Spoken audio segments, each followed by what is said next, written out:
সবাইকে সাধারণ বিজ্ঞানের নতুন ভিডিওতে স্বাগত। এই ভিডিওতে মানবদেহের মস্তিষ্ক নিয়ে আলোচনা হবে। মানবদেহের মস্তিষ্ক হলো আমাদের কেন্দ্রীয় স্নায়ুতন্ত্রের সবচেয়ে প্রধান এবং জটিল অঙ্গ। এটি মূলত আমাদের চিন্তাভাবনা, স্মৃতি, আবেগ, নড়াচড়া এবং দেহের অন্যান্য সমস্ত অঙ্গ প্রত্যঙ্গের কাজ নিয়ন্ত্রণ করে। একজন প্রাপ্তবয়স্ক মানুষের মস্তিষ্কের ওজন প্রায় 1.3 থেকে 1.4 কেজি, মোটামুটি 1.5 কেজি, যা দেহের মোট ওজনের প্রায় 2%। আমাদের মস্তিষ্কে প্রায় 8,600 কোটি স্নায়ুকোষ বা নিউরন রয়েছে। এই নিউরনগুলো একে অপরের সাথে বৈদ্যুতিক ও রাসায়নিক সংকেতের মাধ্যমে যোগাযোগ করে। ওজনে ছোট হলেও আমাদের শরীরের মোট অক্সিজেন এবং শক্তির প্রায় 20% একাই ব্যবহার করে মস্তিষ্ক। মস্তিষ্ক শরীরের সবচেয়ে চর্বিযুক্ত অঙ্গ। এর প্রায় 60% অংশই চর্বি দিয়ে গঠিত। এই অঙ্গের সুরক্ষার জন্য মাথার খুলি বা স্কাল রয়েছে। মস্তিষ্ক মাথার খুলির ভেতরে সুরক্ষিত থাকে এবং এর চারপাশে মেনিনজেস নামক একটি পর্দা থাকে। এছাড়াও সেরিব্রোস্পাইনাল ফ্লুইড বা সিএসএফ নামক তরল একে বাইরের আঘাত থেকে বাঁচায়। এটি একটি তরল কুশনের মতো কাজ করে। কোনো কারণে মাথায় আঘাত লাগলে বা ঝাঁকুনি খেলে এটি মস্তিষ্ক ও সুষুম্না কাণ্ডকে সরাসরি আঘাত থেকে রক্ষা করে। গঠন ও কাজের উপর ভিত্তি করে মানুষের মস্তিষ্ককে প্রধানত 3টি অংশে ভাগ করা যায়: অগ্রমস্তিষ্ক, মধ্য মস্তিষ্ক এবং পশ্চাৎ মস্তিষ্ক। অগ্রমস্তিষ্ক, বিজ্ঞানের ভাষায় যাকে প্রোসেনসেপালন বলা হয়, এটি হলো মানব মস্তিষ্কের সবচেয়ে বড় এবং প্রধান অংশ। অগ্রমস্তিষ্ক মূলত 3টি প্রধান অংশ নিয়ে গঠিত। গুরু মস্তিষ্ক, এটি অগ্রমস্তিষ্কের তথা সমগ্র মস্তিষ্কের বৃহত্তম অংশ, প্রায় 80%। এটি 2টি গোলার্ধে বিভক্ত: ডান সেরিব্রাল গোলার্ধ এবং বাম সেরিব্রাল গোলার্ধ। এই 2 গোলার্ধ কর্পাস ক্যালোসাম নামক স্নায়ুতন্ত্র দিয়ে যুক্ত থাকে। প্রতিটি গোলার্ধ আবার কার্যগতভাবে 4টি প্রধান অংশে বা লোবে বিভক্ত।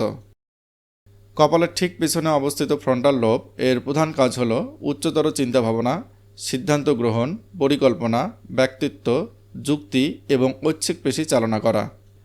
প্যারাইটাল লোব এর অবস্থান মাথার উপরে পেছনের দিকে। স্পর্শ, চাপ, ব্যথা, তাপ অনুভূতি ইত্যাদি গ্রহণ করা এবং বিশ্লেষণ করা এই অংশের প্রধান কাজ।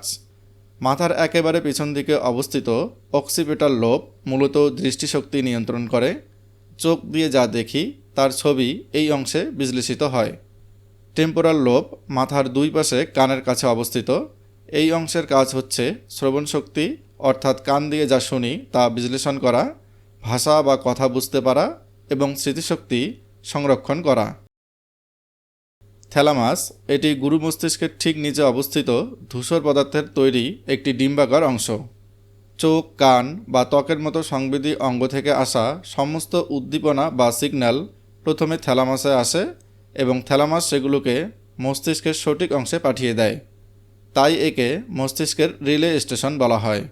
এছাড়া এটি মানুষের চেতনা এবং ঘুমের চক্র, স্লিপ সাইকেল নিয়ন্ত্রণ করে। হাইপোথ্যালামাস, এটি থ্যালামাসের ঠিক নিচে অবস্থিত একটি ছোট্ট কিন্তু অত্যন্ত গুরুত্বপূর্ণ অংশ। এর ঠিক নিচেই পিটুইটারি গ্রন্থি ঝুলে থাকে।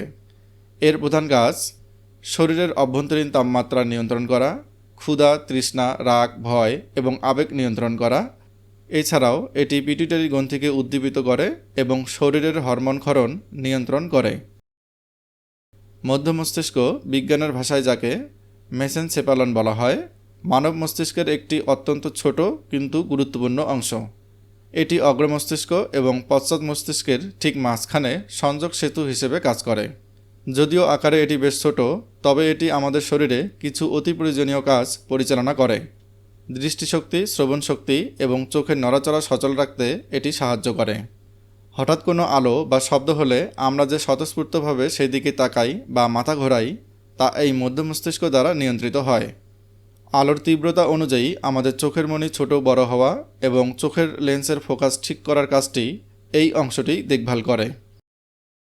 পশ্চাৎ মস্তিষ্ক, বিজ্ঞানের ভাষায় যাকে রম্বেনসেপালন বলা হয়, এটি হলো আমাদের মস্তিষ্কের একেবারে পেছনের এবং নিচের অংশ। এটি আমাদের সুষুম্না কাণ্ড বা স্পাইনাল কর্ডের ঠিক উপরে অবস্থিত। আমাদের বেঁচে থাকার জন্য যে সমস্ত মৌলিক ও স্বয়ংক্রিয় শারীরবৃত্তীয় প্রক্রিয়া প্রয়োজন, যেমন হৃদস্পন্দন, শ্বাস প্রশ্বাস, শরীরের ভারসাম্য, সেগুলো মূলত এই পশ্চাৎ মস্তিষ্ক দ্বারাই নিয়ন্ত্রিত হয়। পশ্চাৎ মস্তিষ্ক মূলত 3টি প্রধান অংশ নিয়ে গঠিত। লঘু মস্তিষ্ক পশ্চাৎ মস্তিষ্কের সবচেয়ে বড় এবং দৃশ্যমান অংশ, যা গুরু মস্তিষ্কের নিচে এবং মাথার ঠিক পেছন দিকে অবস্থিত।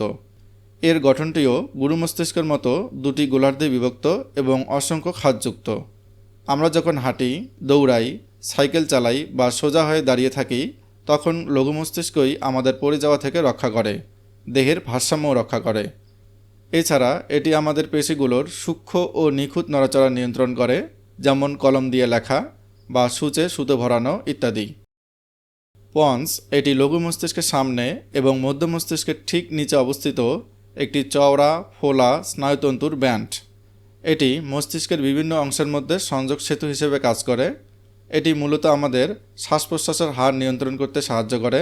এছাড়াও এটি লালাক্ষরণ, চিবানো, চোখের জল পড়া এবং আমাদের ঘুমের চক্র ইত্যাদি নিয়ন্ত্রণে ভূমিকা রাখে। সুষুম্না শীর্ষক পশ্চাৎ মস্তিষ্কের একেবারে শেষ অংশ, যা উপরের দিকে পন্সের সাথে এবং নিচের দিকে সুষুম্না কাণ্ডের সাথে যুক্ত থাকে। এটিকে আমাদের জীবনের রক্ষাকবচ বা প্রাণকেন্দ্র বলা যেতে পারে। আমাদের ইচ্ছার অধীন নয় এমন সমস্ত অনিচ্ছাকৃত ও স্বয়ংক্রিয় ক্রিয়া সুষুম্না শীর্ষক দ্বারা নিয়ন্ত্রিত হয়, যেমন হৃদস্পন্দন, রক্তচাপ, শ্বাস প্রশ্বাস এবং পরিপাক ক্রিয়া। এই সব শারীরবৃত্তীয় কাজ আমাদের ডিরেক্ট নিয়ন্ত্রণ ছাড়াই মস্তিষ্কের এই অংশ হ্যান্ডেল করে। এছাড়া কাশি, হাঁচি, বমি করা এবং খাবার গেলার মতো প্রতিপত্ত ক্রিয়াগুলো মেন্ডুলা দ্বারা নিয়ন্ত্রিত হয়। আশা করছি সংক্ষেপে মস্তিষ্কের গুরুত্বপূর্ণ তথ্যগুলো তুলে ধরতে পেরেছি। এই তথ্যগুলো PDF আকারে দেওয়া আছে। ডাউনলোড লিঙ্ক নিচে ডেসক্রিপশনে পেয়ে যাবেন। সম্পূর্ণ ভিডিও দেখার জন্য আপনাদের অসংখ্য ধন্যবাদ।